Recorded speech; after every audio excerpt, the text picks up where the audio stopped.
Pints with Jack, Season 3, Episode 39. Voyage of the Dawn Treader, Part 1.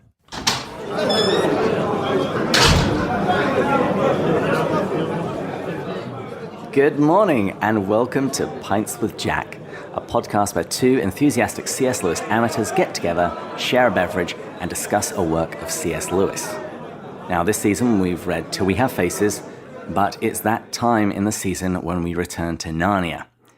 And for the last two episodes, Matt and I, we've been discussing The Voyage of the Dawn Treader, the book. And in today's episode, we're going to be discussing the 2010 movie adaptation. My name is David, and I'm joined by Matt. I'm not going to give you a nickname, Bush. I was looking at the notes. I'm like, hey, there's nothing there. I'm so disappointed. Well, that's also because we have extra people with us today sitting around a table in the Eagle and Child. We have the boys from the Lamppost Listener, Phil and Daniel. So today is basically our Avengers crossover episode in the C.S. Lewis podcasting world. Guys, welcome to the show. Thank you so much for having us. We are so excited to be joining y'all. This is years in the making. Indeed. And I've been sending out tweets the last few weeks of scenes from the Avengers. And I said, it's happening soon. And it's just, I know it's been confusing people. It's like, why are you doing this? It was just so wonderful seeing us all come on the video chat. And it's like, on your left. It's like, I can hear the inspiring music in my mind. I've been told, as much as I would like to be Iron Man, I've been told I look a lot like Captain America. So I'll That's take a little Captain humble brag from Matt, right? That's like, I wish I looked like Robert Downey Jr., but I'm told I'm more of a Chris Evans guy. It's so hard to be me. Yeah. I wouldn't mind being the billionaire playboy, but you know what? I guess I'll take Captain America. Matt, I also think you look like Captain America, but you're Steve Rogers before he takes the super serum. Oh. I knew you were going to say that. Oh, I knew it. That's probably true. I actually saw that scene and I go, I wonder what could happen if I could put on muscle like that. I was going to say, Matt, have you seen The Avengers? Because I know like a kind of a running gag on this show is that you're not a big movie guy. So it's a fair question. Until the last Avengers came out, I was in San Diego then on vacation for like a week. And so I watched 5 or 6 of them in preparation for it because my buddy wanted to go opening night. And I had to watch some of them. So I watched the Captain America. I watched the ones that online said were critical. I didn't watch them all. I just watched whatever ones you needed to watch to see the last one. Typical Matt, doing the bare minimum as usual. I read the Spark Notes and I decided to go to the opening night. We're good. Yeah. And it was great and I loved every bit of it. Okay, so here at Pints with Jack, we have a drink of the week. And I am drinking Captain Morgan rum. Continuing on from the last week's when we were talking about Voyage of the Dawn Treader, since I deemed that appropriate. And the guys from the Lamppost Listener, you'll be relieved to find out that I have already told all of my pirate jokes, so you won't be exposed to them. Well, I'm drinking Wild Turkey American Honey, an exceptionally smooth liqueur blended with pure honey and bourbon whiskey. I know, I have not had any to drink yet, guys. 2 sips. Daniel and Phil, are you drinking anything? Yeah, I am drinking mead from Charm City Meadworks. It's apple cinnamon, and I picked it specifically because mead in honor of the mead that is drunk at the magician's house in the Voyage of the Dawn Treader, and then it's apple cinnamon, so it's actually quite sweet, and I thought that was nice for the sweet water that we see at the end of the book, so or the movie in this case. Wow, yeah. That is impressive. I'm impressed. Mine fits with that because mine's got a cinnamony flavor to it. It tastes a little bit like Fireball, but with a sweetness to it. And you totally thought about that in advance, didn't you, Matthew? That's exactly right. You stole my thunder there. And what about you, Phil? I'm drinking a warming swirl of ginger, galangal, and golden turmeric in Puka brand herbal tea. Are you sick? I knew some of those words. No, if I don't have my herbal tea in the morning, I'm just not myself. What time is it? Where are you at? It's 12:30. 12:30? He has just got up. He was doing it based on David's time in the West Coast. He didn't want him to feel excluded. I'm not making any comments about everyone drinking liquor at 9:30 in the morning over there. It's 5 o'clock somewhere. That's right. Now, we'll get on to a toast in a moment, but we need a quote of the week. And I decided that I would actually choose a quotation that's explicitly in the movie, which is, "Stop flapping your wings like a drunken pelican." And Wait, David. yes.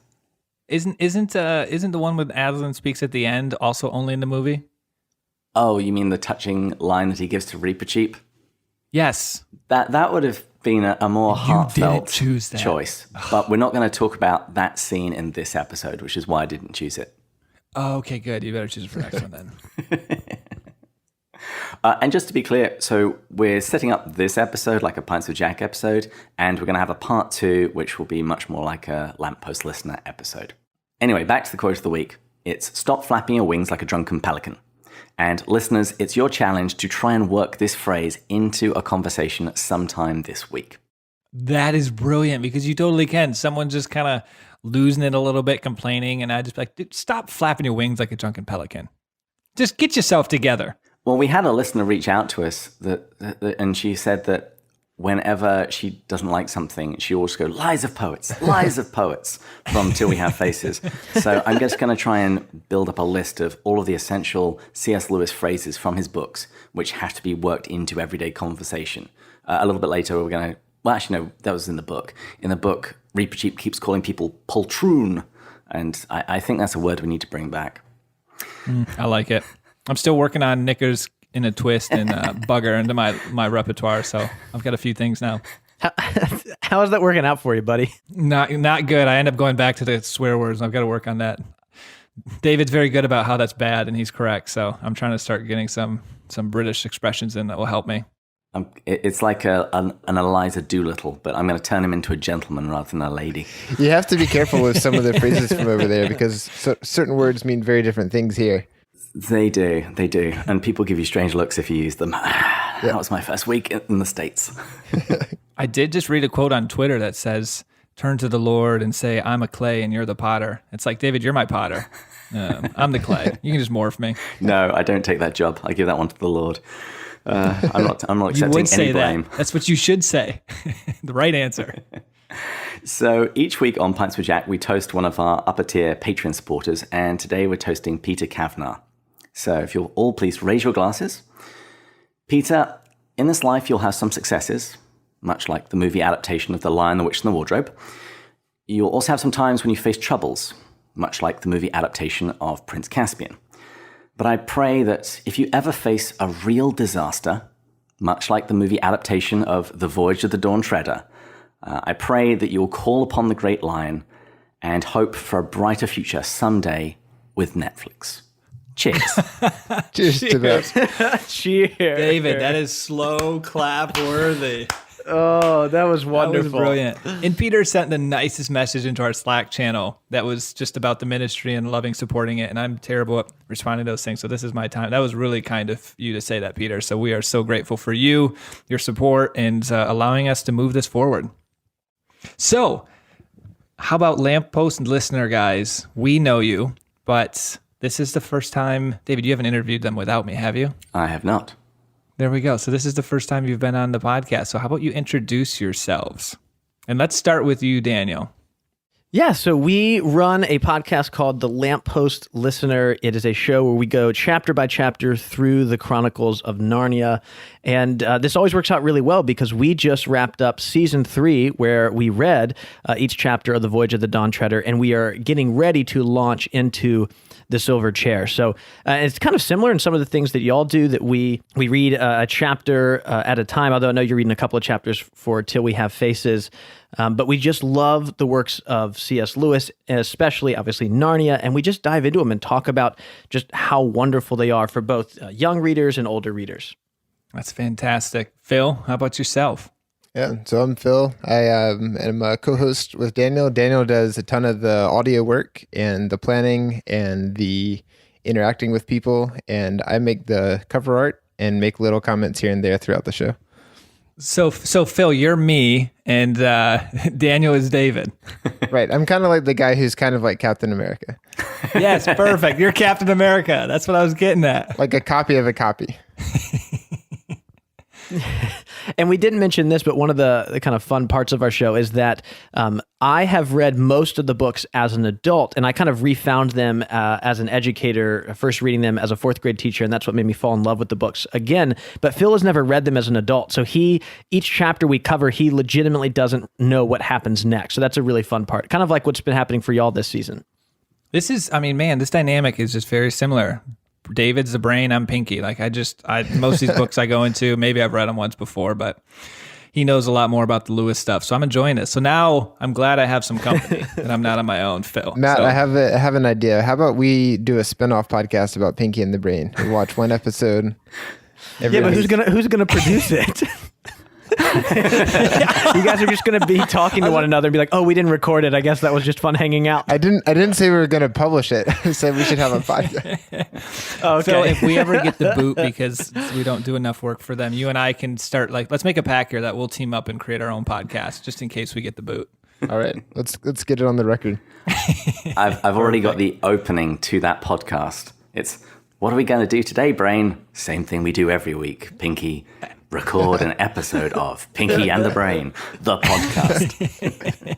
Just call it NARF. Oh, I am excited though today to be reuniting because I haven't talked to you guys since we met in North Carolina at the C.S. Lewis conference.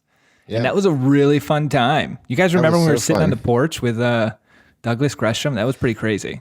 That was something. That really was special. It really was a joy just to get to hang out with y'all. It was. I told David he was my first internet friend that I ever met in person. It was like one of these weird things where Phil and I are driving to North Carolina. We're like, what if they're different than they are online? And we're going through it felt like we were on our first day of like a freshman year of high school or something. That was more. It's funny. I actually my first experience with that was a listener. And he listened, so eventually he'll hear this. But Jeff, he reached out to me first time. I mean, we've had lots of people reach out to us, but then he was the first one to say, "Hey, I'm going to be in the area in New York." And we met up and we've become great friends and we keep in touch every couple months and chat on the phone. And I guess he would be my first internet friend as well in that sense. Yeah. I think we're living in this incredible time where I've had this happen with a lot of coworkers where you work for a company that's distributed and you video chat with people. And for example, we had talked to David before on our podcast, but then to meet in person, you don't have any of the standard stuff to get over. You don't have to find out each other's names and what you do for work. You already know the kind of this background. You can it's like you're meeting again, but you're meeting for the first time at the same time. That's exactly right. Yeah, it's kind of weird. So let's, before we jump into the movie itself, I just wanted to get a poll of what people had seen before. Who has seen all of the previous Walden movies? So Lion, the Witch, and the Wardrobe and Prince Caspian. Lamppost listener, guys? Yes, we've seen those multiple times. Excellent. And you've seen the BBC versions, is that correct? That is correct too. Excellent. Oh, I love the BBC versions one of these days. And what about you, Matt? What do you think, David? No. Well, because I've had to see them the last two for our last times we've talked about these, I did. But prior to that, no. Maybe Lion, the Witch, Ward when I was Lion and the... Okay, well, I'm cutting Matt off. Lion and the Witch. Matt, you're on T for the rest of the episode. Witch, what's it called? The Lion, the Witch, and the Wardrobe. That's the one. I was going to say Witch Robe. The Lion, the Witch, and the Wardrobe. I think I've seen that when I was a kid a long time ago. But no, not really. Definitely have seen none of the BBC versions. Oh, you're going to hate them. It's going to be great.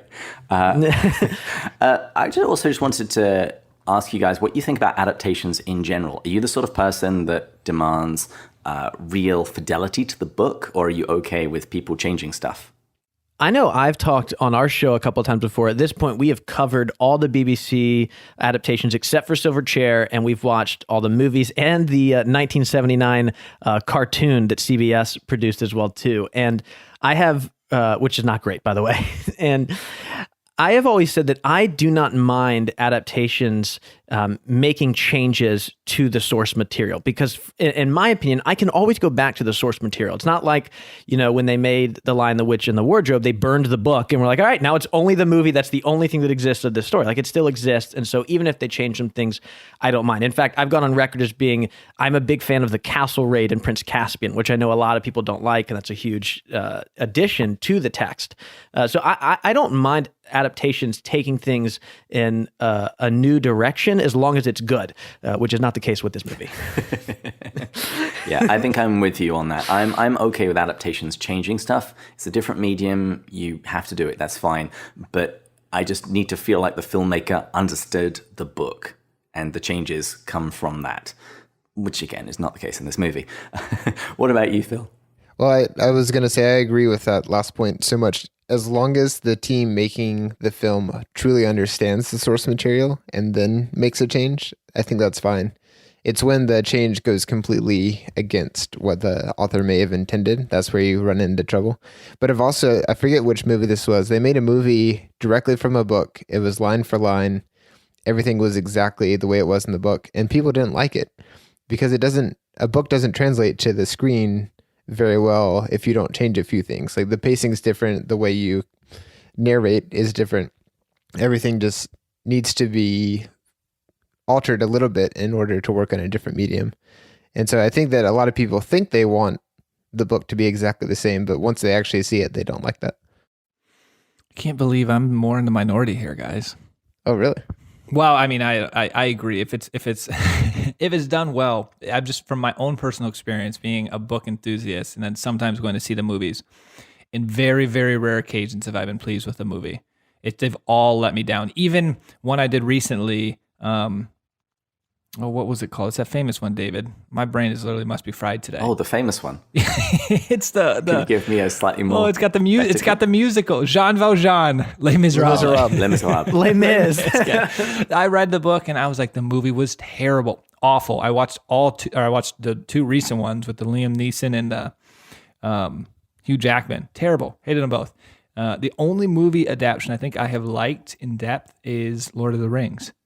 And honestly, it kept like every scene. I remember watching the movie thinking, because I'd watched the movies and I read the book, and then I watched the movies and I'm like, they just, all the clever stuff that I thought the movie added, they didn't add. Tolkien had already written it. Well, a few fun facts about this film. I looked them up. It was apparently the 12th biggest grossing film of 2010. And that year, it was 20th Century Fox's biggest grossing film. And it even had a royal performance. So Her Majesty Queen Elizabeth II, she attended it, and they screened it in 3D. And I don't know why we don't have pictures of Queen Elizabeth wearing Queen 3D Elizabeth glasses. with the glasses. Let's just move through the movie itself, the main story beats, and hopefully unpack why.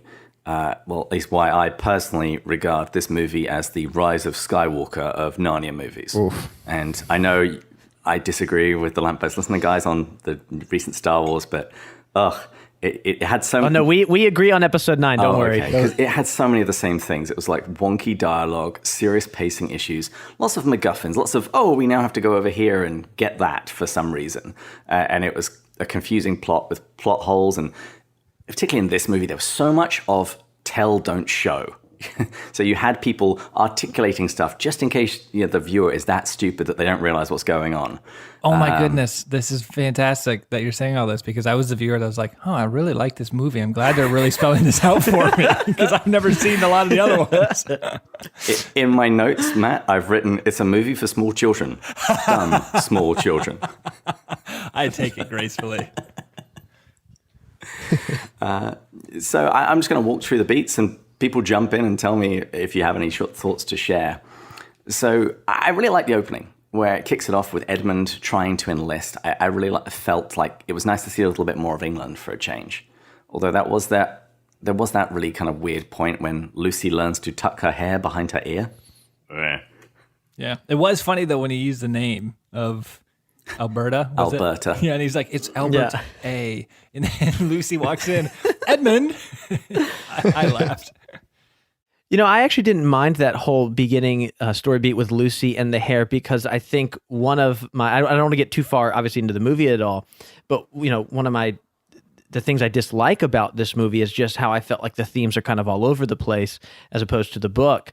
And that was one of the few themes that I actually thought the movie held on to throughout the entire length of the film, is this Lucy kind of feeling like she's in the shadow of Susan. And that does start from the first minute. So I actually appreciated that. It was a little on the nose, but I'm like, okay, if I'm maybe a preteen boy or girl watching that, I might be able to pick up on that theme pretty easily, as opposed to, watching it as a adult. Or if it was too subtle, maybe they wouldn't pick up on that. Yeah, I think that's a fair point. I couldn't agree more. I can't wait till we get to the point of in the book when they brought in Lucy and Susan together. That was not in the book, but it was in the movie. That scene was one of my favorite. I loved that scene. Well, the next scene we have is the introduction of Eustace and Uncle Harold hiding behind a newspaper. And I really liked the introduction of Eustace. I like the fact we get to pan through his room and see all of his bugs and his certificate for personal hygiene, and even eating sweets and writing in his journal. Because I wasn't entirely sure how well that was going to translate into a movie, but I thought they did a really great job there. Yeah, they did, because that's one of the best parts of Eustace in the book is him writing in his journal. That's such a fun part. So much of his character comes out in these personal diary entries that he's writing, and I think they did a great job putting that into just a couple of visual shots. And that again is a change in medium that the adaptation adapted. I think it did it well. Man, point for the movie again. It's going to go downhill fairly quickly. Yeah, I think it starts pretty well, though. I do think the movie starts off fairly well. It's not until it's until we get to the second part, which will be on our show, that it'll start getting really bad. So I see what David did there. I'm just kidding. Well, it's in the previous episode where we were talking about the books, my feelings towards the movie started leaking out. I just couldn't contain them. So it's like I needed to make sure that at least in this episode, I'm mostly positive. Or at least more than I will be in the next one. It also didn't help when we were talking the last one. I didn't remember which was the book versus which was the movie, because I read and watched them both in like 48 hours. Oof. Now, I'm going to give the movie some more points. I really liked the way that they set it up, that Susan is with her parents in America and writing back, and because the war's going on, there's difficulty getting back. And there were some small touches there that I thought were just lovely. So when Susan is writing her letter and we cut to her, there's a little lamppost ornament on her desk. Ooh, That is a nice detail. Yeah, I thought it was lovely. I also really appreciated that they had Susan appear on screen in the film, because they very easily could have just had Lucy read the letter and not pay for an extra cast member. But they didn't, and I think it really came in handy later when they I think they used Susan to good effect when Lucy is seeing the effects of her decision.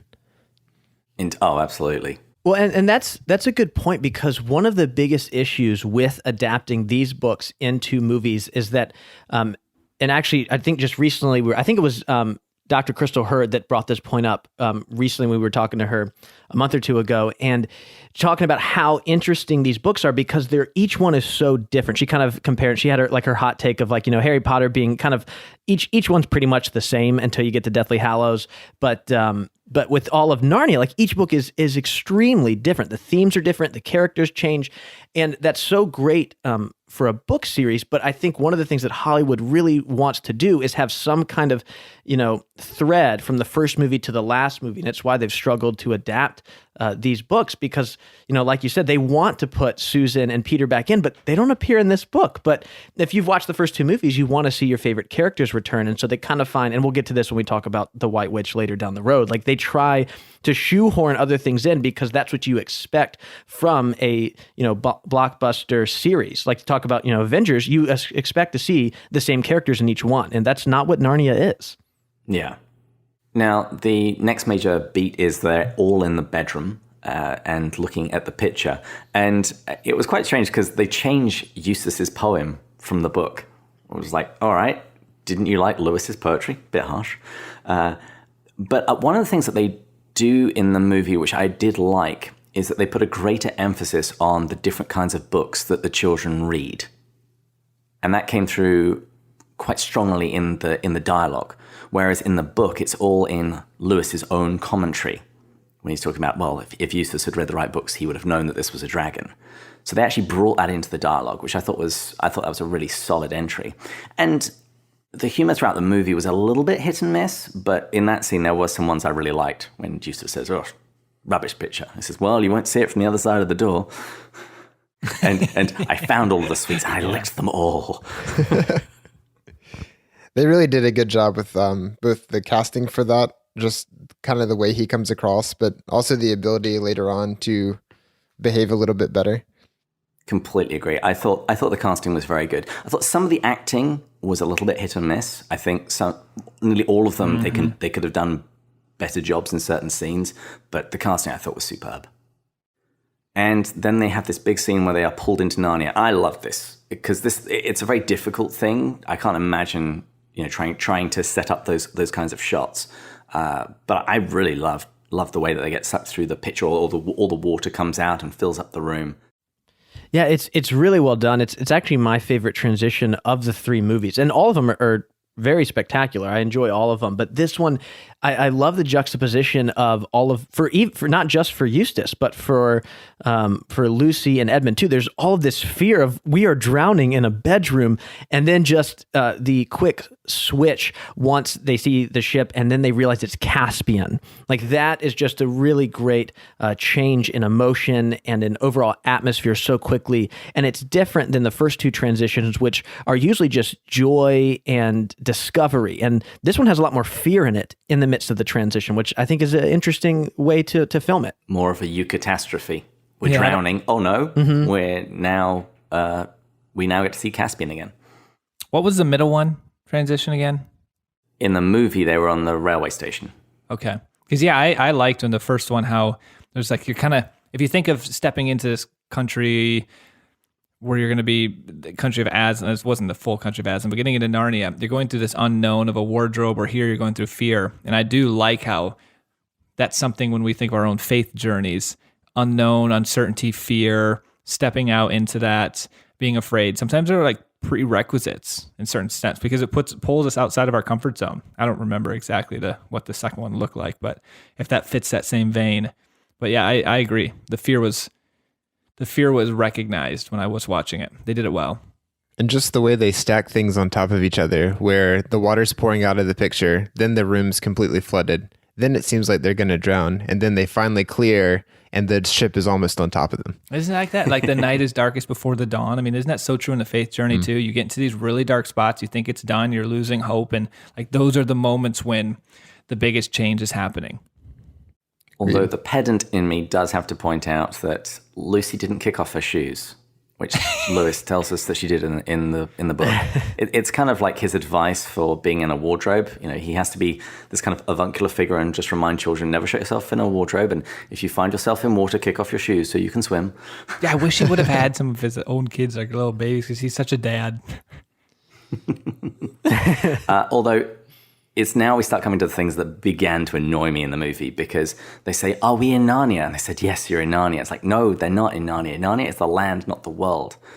It's like, And also when Caspian introduces Lucy and Edmund, he refers to them as the High King and Queen of Narnia.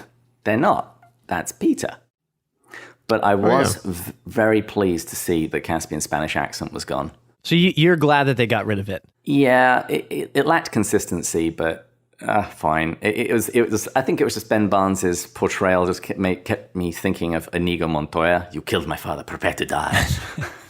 Well, I think I've even seen actually in some of the behind the scenes stuff that might have been what Andrew Adamson, who directed the first two, was kind of going for, was the Princess Bride kind of thing. And what I was reading as I was doing research for this episode was that the director for Don Treader, Michael Apted, literally came in and was like, "Hey, just get rid of that accent. I don't like it." and Ben Barnes was kind of like upset that he was like, "No, I don't want to hear it." But I spent so long working on it. Since we're talking about Caspian, how do y'all feel about his age? That is something that I just really, really dislike about both Caspian and Don Treader here, is he just feels extremely too old. I guess I'll start here. I didn't notice it. I guess it just didn't really cross my mind. I grew up watching Beverly Hills 90210, where you basically have a bunch of 30-year-olds saying that they go to high school. So I'm kind of okay with forgiving them this. That is so true. That actually, when I learned that later in life, where I'd watch these TV shows or movies and people would be in college and I would later look up and they were 28, 29. Like, well, that's why I feel so insecure and don't look like that. Because guess what? They're not that.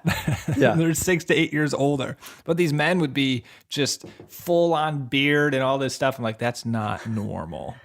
And I think that's true. I mean, I even think of like Tobey Maguire in high school in the first Spider-Man. He's like 32 years old. He's not really that old, but he's clearly not, in high school. I think where it bothers me, because Ben Barnes, I think, does a great job. I have no issue with him, is that so much of both Caspian and Dawn Treader is Caspian kind of working through this arc of wanting to compete with, at first, Peter, and then in this movie, Edmund. And it just feels silly because it's like, dude, you're like feeling jealous of a 13-year-old. You're like 25 years old. And I think that's where it takes me out of it. But he does a good job. So I'm not, unhappy with his casting. Just the age thing pulls me out of it a little bit.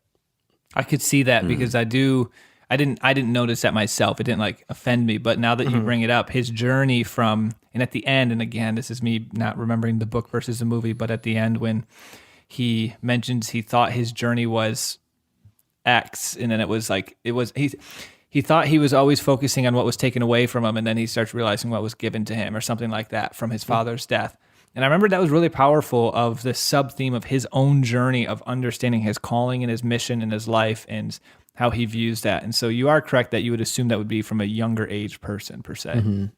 And I'd also say that was a theme that just suddenly sprang up at certain points in the movie with no explanation. I think it was meant at some point to be a larger arc. And yeah, I think it would have been good, but I thought they bungled that. Mm-hmm.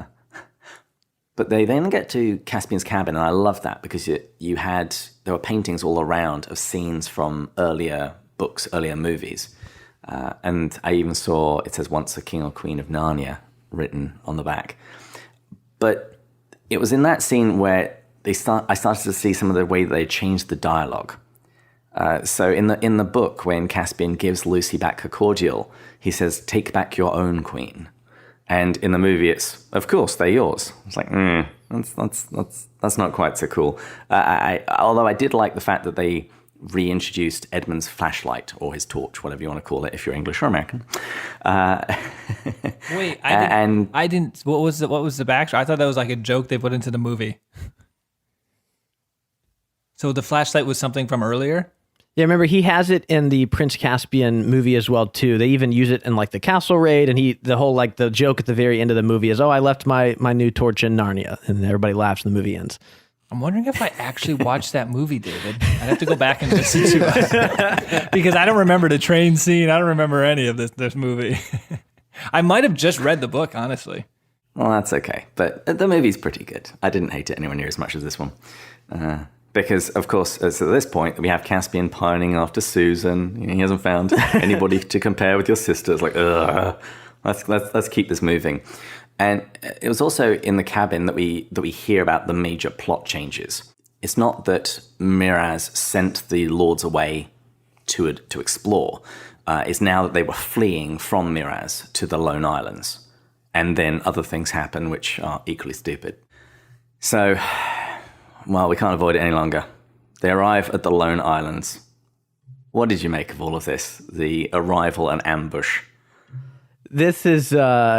It's not great. So actually, and I'll say this first, because some of the imagery here is really great, and this movie you can clearly see that they had such a smaller budget compared to the first two, and from scene to scene, I mean, you can't tell if this is the BBC version in some of them, and then other ones if this is a major blockbuster made in 2010. It really is uneven. There's that establishing shot that was they're arriving to Narrowhaven, and it looks awesome. It's kind of a city built. It's almost kind of like a ripoff of Minas Tirith, or and where it's kind of a city built on a hill and you can see each level, but it does look cool. It still does look cool. And just some of the feel of the Lone Islands, I actually rather enjoyed. But this is again where there's a huge miss of what's actually happening in the 3 chapters that we spend on the Lone Islands. Or I think it's actually just 2 chapters, because, Caspian and that smaller crew are supposed to walk across, one of the Lone Islands. And this is where, they're captured. And then really this whole segment, this episode is about Caspian really taking charge as king, right? Because then the rest of the book is him struggling with that responsibility. But it's here in the Lone Islands that he takes on that responsibility. And for us as readers, we actually see, oh, this is not Prince Caspian, this is King Caspian. And literally all of that goes away in the movie. It's just an action scene. It's there is no like Caspian working with the Lord Byrne to use his wits and wisdom over his sword, and that doesn't happen. It's just, no, let's just fight and we'll defeat them that way. It was so stupid. Also, just relentlessly, I had so many questions. Why did they take Eustace on a dangerous raid? What was the point of the slavers ambushing them in the basilica? Why? Why did you actually even see Eustace fighting with his torch, which was a bit strange since they went during the day. Why did the slavers split them up? What was Lord Byrne doing in the prison all that time? And also, it's in that scene where we get to see the mist. Would anybody like to talk about this? I feel like I was already saying not nice stuff. So anyone else want to talk about the mist? Someone else dump on this movie. Yeah, this is the one spot. This is not the one spot. This is a spot that I would definitely dump. I mean, I didn't know what was going on because I'd read half the book at this time, and then for reasons I'm not going to explain, a chance to watch half the movie to be efficient, and then I was going to go back to the other half of the book, and I was like, wait, what is this? Is this something from later in the book? Did they move it? This just doesn't make any sense. It was weird looking. It put me off really quickly. I thought it was a terrible thing. I also love the fact that the boats, they put the people that are sacrificing, they get in the boat and suddenly the boats take off by magic. Apparently the mist knows which boats are filled with people that are being sacrificed. What an interesting way to consume Narnia content, Matt, to read part of the book and then watch this movie and wonder if you're even reading the same book. Because now I have to defend myself. The 30-second answer is I'm with my friend, and this is not as been much alone time, I guess, in the evening. So I was like trying to get this efficiently in. So we had a 45-minute drive. I'm like, hey, perfect for me to download the movie and watch the first 45 minutes of it on the drive there and then back, and just splitting things up, to be honest. Yeah. No, I just mean it must be so confusing because when I was watching it, I think I don't know the exact time, but within the first 15 or 20 minutes, when you're usually supposed to be just like kind of getting into the story, I was very surprised because I thought, well, we have veered off course from the book. It was very confusing. Very, very quickly. Yes. I will say, the one thing I'll say positive about the missed sacrifice, and there is nothing about the direct way they did it. This was their thing, I believe, of trying to create the thread that I didn't get in the book. They were trying to make it like, okay, what is this mist? And this was the suspense and the build up, and you're going to learn more about this, and it's going to play a bigger role. I understand, or at least my guess is that's what they were attempting to do, because the book didn't get me in that sense. I was like, okay, what's the big major plot? Like I was having a harder time with that. And so I think they were trying to do it with this missed sacrifice. Could have done it better. So question about this. If this was not based on the Book of Narnia, and this was just a movie that you were seeing, how would you feel at this point with the mist? This is weird. It looks old and cheap. It looked tacky. Tacky is the word I want to use. It goes back to what you were saying earlier, Daniel, of when they were going in and it just looked like a cheap scene. I was like, this is just weird. It doesn't really fit. And it just feels so generic. It's like so generic and like fantasy. Oh, there's some mist and we don't know what it is. And it's not even that there's a big change, although I do think that is the issue. It's just the change isn't good, Mm-hmm. I mean, I do think that the big issue here is there's a fundamental... Look, I'm not a Lewis scholar at all. I'm not saying that I understand Lewis's work more than the filmmakers do, but I do. And no, I'm just kidding. No, I'm just kidding. I'm just kidding. But I do feel like there's a fundamental misunderstanding of what this book is about. And that's just, again, that's my perspective. But after having spent the last 7-8 months reading this book and reading each chapter so many times, this book isn't about saving the world. The book is about discovery and adventure. And I think what the filmmakers are doing here are trying to make it about saving the land of Narnia. And that's just not what Lewis was portraying in the narrative. And I think some of the issues that come with adapting this as a movie where you have to string along, I guess they felt that they had to string along some kind of, narrative thread. And so that becomes the green mist, but it just doesn't feel, like a good way to bring all of this together. And your comment there fits with Christianity, in my opinion. I mean, we are meant to try to save people, evangelize. But if you think about Christianity, Christ saved the world. Really, the adventure and the discovery is a lot more of our journey than, okay, Daniel, you have now decided to become a Christian. Now you need to go save the entire world. Like, that is a byproduct. You want to attempt to bring people to Christ and share the message with them. But so much of it's going to be about your own journey and your own discovery of Christ's love for you and who you are in relation to him and knowing yourself and knowing him. And I agree with you. That's what Lewis, I think, was trying to communicate here much more than, well, now you got to go save the world.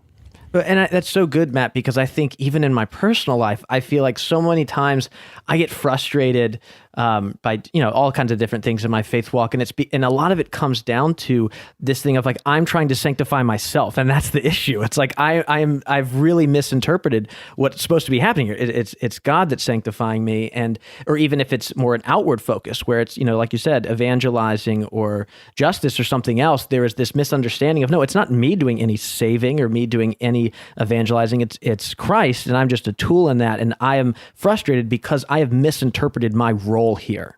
That was a good sentence there, Dan. Misinterpreted our role. Speaking of misinterpretations, I want to talk about the stupid rescue. David is very good about taking your last sentence and twisting it into his next thing. No, that's good. He's like, I know how he's leading the charge here. Uh-huh. Well, it was so stupid.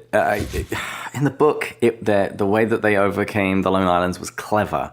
In this, it was like, well, let's just have a dumb fight. And speaking of dumb, the whole idea of them picking up Rince, because Rince was apparently the only person on that island who could sail and who had somebody dear to him taken. It just seems so stupid. And it's also at this point that we find out about all of the other lords. They left the Lone Islands, but for some reason, Byrne stays in the Lone Islands for some reason. And he then immediately finds this sword, which looks like it's been hidden in a cave for hundreds of years by the sea.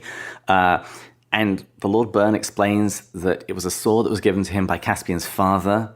There was actually a gift from Aslan to protect Narnia.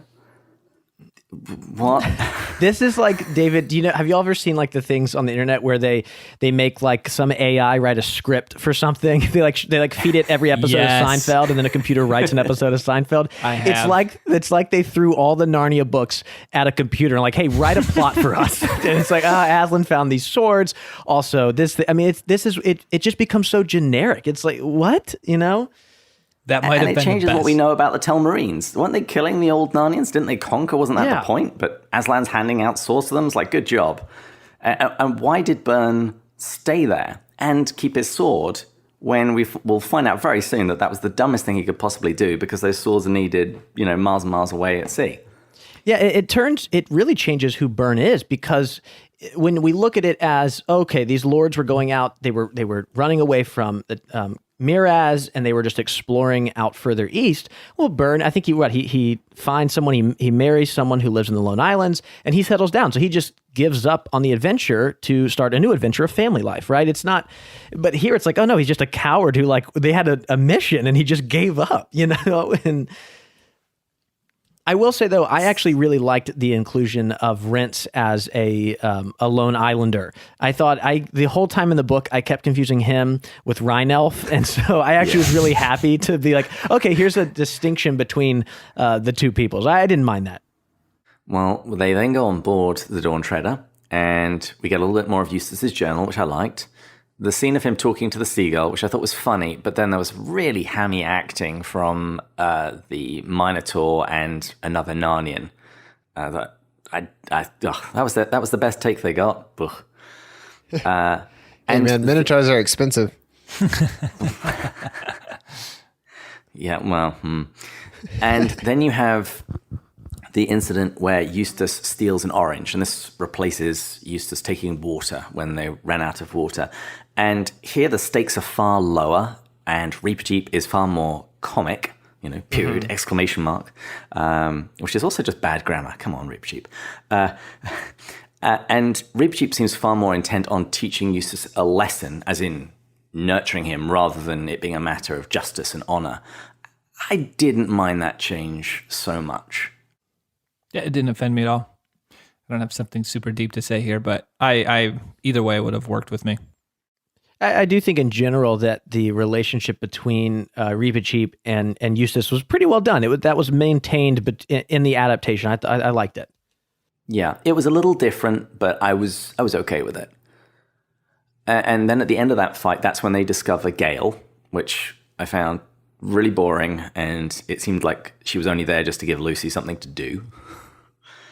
But then they come to the island of the Duffers, and I know the Lamppost listeners weren't great fans of the Duffers. I think they're amazing. I love them in the book.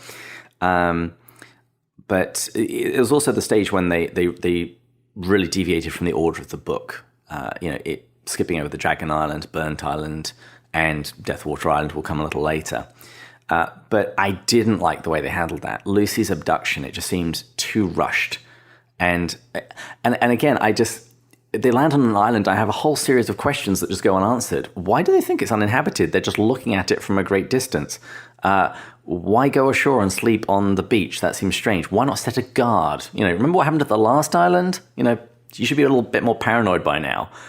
And also, how the heck do creatures who can only hop manage to sneak up on anybody and not wake anyone up? David, you definitely need to be a consultant for movie creation. Yeah. It was so, well, okay, I'll give the movie some props. I did quite like seeing the breadth of the invisible creatures and to make it seem like they were these larger, more dangerous creatures. But the problem I had with that is it was a smart thing for the Duffers to do, but the problem is Duffers aren't smart. You will catch inconsistencies real fast. I like it. And also just the whole house being invisible I thought was stupid, just because surely that should mean that the land behind it is flat if you're seeing through it. But magic, fine. I'll let it slide.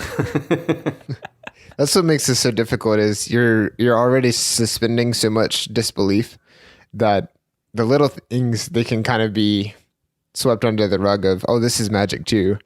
But they really start to add up. Not for David. There was an episode of The Simpsons with the... is it Lindsay Lawless is her name? The girl who's behind Xena Warrior Princess.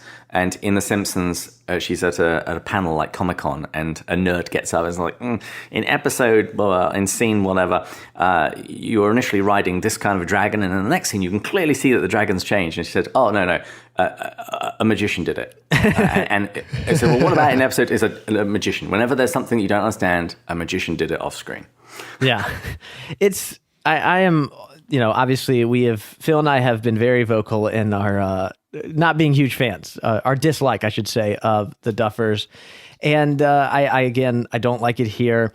But that's actually not what bothers me as much. It's weird. It feels like Tim Burton designed this set. It does not fit with the rest of this film at all. It's like, it just looks like straight out of like Edward Scissorhands or some kind of, like I said, like Burton-esque thing. And that's completely off of the book. The whole point of, again, I should not speak this with this much sorry, I'll say it again.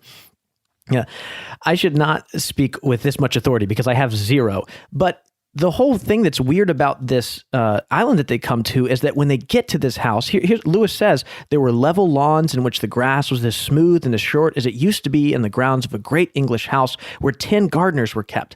So what's odd and weird and magical about it is that it doesn't feel odd or weird or magical. It feels very English. And as the crew arrives, it is disconcerting because it doesn't stand out as being Narnian. And yet here we get here, and it's a very Narnian feeling, mystical, magical landscape. And at this point, we find out the motivation of the Duffers, that they want her to go and recite this particular spell. Again, lots of things have changed. They now know which specific spell they want, etc., etc. There were a few things in the spell room that I rather liked. There was a very strong Harry Potter vibe, but I did like the snow spell, and it was a nice callback to The Lion, the Witch, and the Wardrobe when Lucy comes through the wardrobe and encounters the snow-filled land of Narnia. But we then immediately have the green mist starting to appear, which is it's just so on the nose. It's just irritating. And it appears that the green mist is the one that takes her to the beauty spell. And I think all of this, I think it actually takes away from the book, because the mist can now be blamed for everything. It's not just because, there are character flaws that they need to work on, but, oh no, the mist made me do it. I also didn't like the fact that Lucy ripped out a page of the book. Why? Why not just do it then and there? And, she's adding property damage in addition to breaking and entering. It's like, come on. Yeah, I will say doing it while you're laying next to the girl was a weird spot to put it. Lay next to the girl? Oh, you meant later on when she does the spell on the ship. Later on in the ship. Mm-hmm. Yep. But I did really like the spell they did for invisibility. I went and looked it up. Like the P in psychology, the H in psychiatry, invisible ink, and the truth in theology. The spell is complete, now all is visible. I thought that was kind of cute. Yeah, I enjoyed it. It was good. But rather in the book, when Aslan becomes visible, the emphasis is on Coriakin. And this was then just like the major exposition dump with zero explanation. Coriakin says that he made the Duffers invisible to protect them from what lies behind the mist. Which then begs a whole lot of questions. It's like, so has now Lucy endangered them now that she's made them not invisible? And also, why doesn't he then make the crew invisible when they go to fight the mist? And we find out that he was the one that sent the lords on to the island to fight the mist, knowing full well that one of the lords is already back on the Lone Islands with his sword, and therefore sending them to their certain death. I did think the map was kind of cool, though. Here's all the stuff I hated, but the map looked pretty sweet. The map was cool. This was like one of those, and this was like a period, I feel like, between like 2008 and 2012, where every major blockbuster had to have a couple of 3D scenes, and they just stand out so poorly to me watching it in 2020. When he like rolls the map out and it just comes directly at the screen, it just was like, oh man, I remembered that this was supposed to be viewed in 3D. It was a dark time. I do think that's another example of, I think there are all these things that movies feel like they have to do in order to compete. And they have to have a connecting thread throughout the story, and they have to tie everything up with a bow, and they have to have a fight scene like we saw earlier. And they have to have a beam going into the sky. Right, yeah. And I understand why they think that, and I also understand that the people that are making these decisions are probably the ones with the money. It's not necessarily the directors. But it is very frustrating, and it really starts to add up the more you see it in multiple films. I so hope the director and producer listen to our episodes here and just send us an email out of the blue.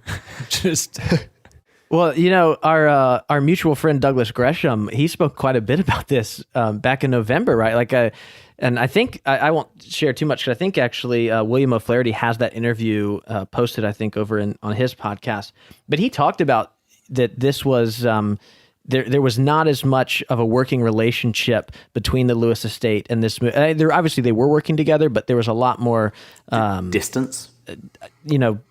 Exactly. Yeah, they weren't working as well as they had on the first two. And I mean, he even said he was very open about it, that this was the one he's the least proud so good. of. I forgot. I hate to say this. I was so tired. It was a long day. It was at the end, way past my bedtime. I think I was napping during half it. Yeah, I think it was 7:30. That sounds about right. Way past my bedtime. That sounds about right. Yeah. Times in difference or something. It was a very. But did you guys catch Douglas's cameo in this movie? Oh yes. Oh yeah, where was it again? I forgot. He told us all about You it. didn't catch it? Where is it in this one? Even Matt caught it. No, where is it? I He was really one of forgot. the slave traders. He did a little bid. Oh, that's right. He did tell us that. I forgot. I noticed it right away. Yeah. That stuck out to me. It's like, Well done, Matt. thank you. That's all I wanted. A little affirmation.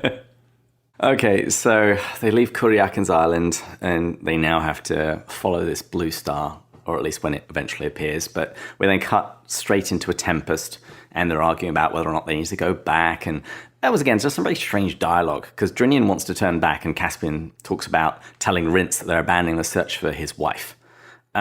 What about, weren't we looking for the rest of the lords? What about the evil that we've got to defeat? Otherwise, the land of Narnia will be in trouble. What about looking for Aslan's country? That was another big thing in this. The searching for Aslan's country in the end of the world is just not on anybody's radar. Reaper Cheap likes his kind of song, but that's really it. David, you're making me feel like I just don't care enough in life. You don't. This should annoy you as much as it annoys me. I'm going through all this. I'm hearing these things. I'm like, David's points are really correct. Didn't dawn on me at all during it. I was just watching it and mindlessly taking in the content. And David is critically analyzing every sentence. I didn't sleep well the day after I saw this. I slept great. Just staring at the ceiling going, why?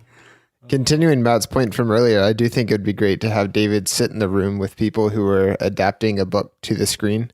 And just, he has to read every page, he has to prove every page, and he just gently asks questions, or not gently, I guess. It won't be gentle. It won't be gentle after the first two. No, I'm very gentle. Well, how could this happen if this happens? It's like, oh yeah, you're right. Maybe I shouldn't. Maybe we should just make this better. Yeah. I think this all points to the fact that there's just so many competing interests behind the scenes here. It's, in some scenes, it seems like this movie is about saving all of Narnia. In other scenes, it seems like it is about going on an adventure and exploring the East and Aslan's country. And then in other scenes, it's like, it's to go save these people from the Green Mist. And so it just, and from what we heard from Douglas Gresham, it really sounded like that was what was going on, especially after, it's now moved studios from Disney over to Fox. There just are a lot of people who want this movie to be so many things, which is, and we can talk about this once we're done talking about the movie, which is an issue with Narnia because just being adapted, because people want it to be something that it isn't. And all those competing interests often can produce a product which isn't the best. Yeah, you just want to shout at them and say, stop flapping your wings like a drunken pelican. Okay, Matt. There it is. There's the bell. That's it. Beautiful. Boom! Beautiful. You still have to use it in public outside of people who have read C.S. Lewis. I thought this was my way of getting away with it. In the middle of the night, this is when Lucy, she casts the spell, and the spell has changed both in the text and in what it accomplishes. So what she reads is, transform my reflection, cast into perfection, lashes, lips, and complexion. Make me she who at a degree holds more beauty over me. And so this is when she walks through the mirror and she sees Edmund and Peter, and we sort of have a little It's a Wonderful Life kind of hint, the fact that what's now happened is that Lucy has ceased to exist. She has become Susan instead. And since Lucy never existed, the children never got into Narnia, and therefore everything's different. This is my favorite scene in the movie. I know you don't like the placement. I'm fine. Placement can be somewhere else. I loved this. That's a powerful message. I mean, kids, young people watching this, it is a message that needs to be heard. What would life be like without you? Stop looking at what someone else brings to this world. Look at what you bring to this world. I mean, that if you can just live your life that way, that's an incredibly profound message. And so I loved how they did that. It even hit me. I was like, what would life be without Matt Bush? David would be a little more sane, but I mean, there's a lot of others that would be hurt. Tony Stark wouldn't have a friend. Exactly right. The world would die without Captain America. I mean, me. I'm glad you reiterated the part about the spell, because I was confused when I saw it. When someone reads a spell and it starts rhyming, I think I kind of tend to tune that out a little bit. I'm not paying attention to what is actually being said. So I thought that her desire was to be more beautiful, and the only way to do that was to replace Susan and for Lucy to never exist, which didn't make a ton of sense to me. So I'm glad that you brought up the fact that that is what the spell was for. That makes much more sense. And this is an area of the adaptation I actually thought was pretty good. I was totally down with it being about, okay, I want to have never existed. I want to be the person that I'm always looking up to, rather than simply an exterior appearance. One of the quotes I loved, and I don't remember exactly how it went or who said it, but it said, when you die, God's not going to say, why weren't you Mother Teresa? Why weren't you Moses? Why weren't you so-and-so? He's going to say, why weren't you Matt Bush? And I remember reading that maybe in 8th or 9th grade and thinking, wow, that's profound. And then the next question becomes, who is Matt Bush? And that's like going back to what you and I were talking about earlier, of that discovery and that journey of figuring out who we are in the eyes of God and our mission. What was the context that you read that? Someone wrote that to you? It's a fantastic question. I'm going to have to chalk that up to show notes and Google it. It'll probably pop up. As David knows, I never remember the details. I get the thing that hits me and impacts me, and then I let the rest just fall to the wayside. Yeah. It's like being able to quote scripture, but not being sure which verse it is. But now we have, David knows all about that. I'll be like, isn't there some verse that says this? And David go, Philippians 4:2. Here it is. And then following Lucy's attempt at magic, she destroys the spell. And then after that, they have bad dreams because the mist can do that for some reason. And that brings us to about... We get an appearance by Tilda Swinton. Oh, God, so stupid. Don't get David going. We need a thread connecting all the movies. Oh, don't worry. We have a lot more to talk about that in part 2. But that takes us to about the halfway point in this movie. So it's probably a good time to wrap up this episode. Any final thoughts before we take things to a close?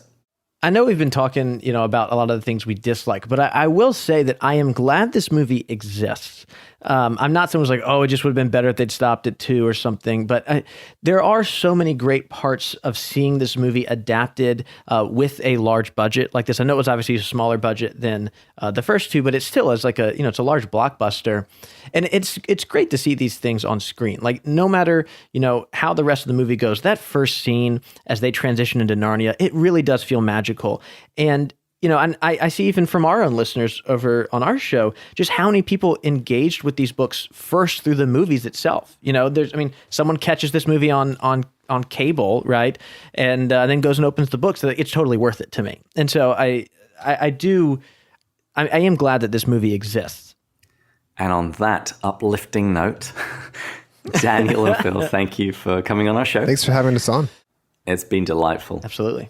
And we want to thank our Patreon supporters, as we like to do at the very end, particularly our top tier supporters.